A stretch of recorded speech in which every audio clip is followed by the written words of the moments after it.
I want to reduce the operating cost and be on the safer side.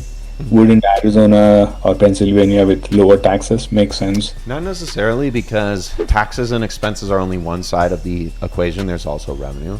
For a first-time investor, I think what's really important to nail is just knowing what are the revenue drivers that determine how successful an investment will be. So first off, you just want to be in the right market where there is demand.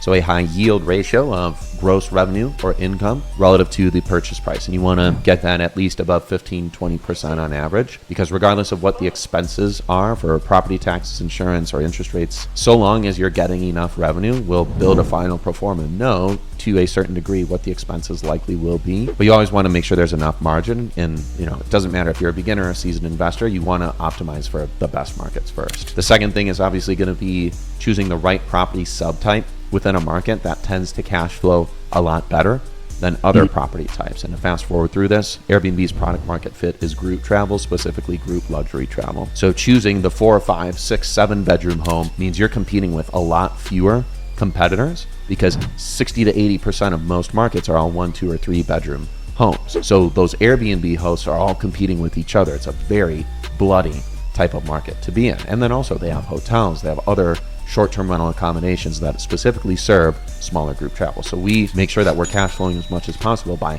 not competing in the most red ocean. We want the bluest ocean where there are least competitors, least amount of blood. So it doesn't matter if you're a beginner or seasoned, you'll still index there. This, I think, is the most important part for a first-time short-term rental investor to appreciate. The third and final component of really nailing cash flow with your Airbnb investment is really the design, and then obviously the management, but really making sure that you participate in the process for enhancing the home. It's not necessarily saying that you need to go in with your 2 hands and put up the 3D wood panel accent walls. You don't need to be the one who's painting. But I think what is really important is just making sure that you choose a market where you're very comfortable committing to actually showing up at the property and then spending 2, 3, 4 days there. You front load all your active participation. So if you have a spouse, you can easily log 60 to 120 plus hours in the 2, 3, 4, 5 day extended weekend time frame that you're there. But what that basically means is you almost guarantee that the enhancements that we put together in a very basic playbook for you, they actually get done.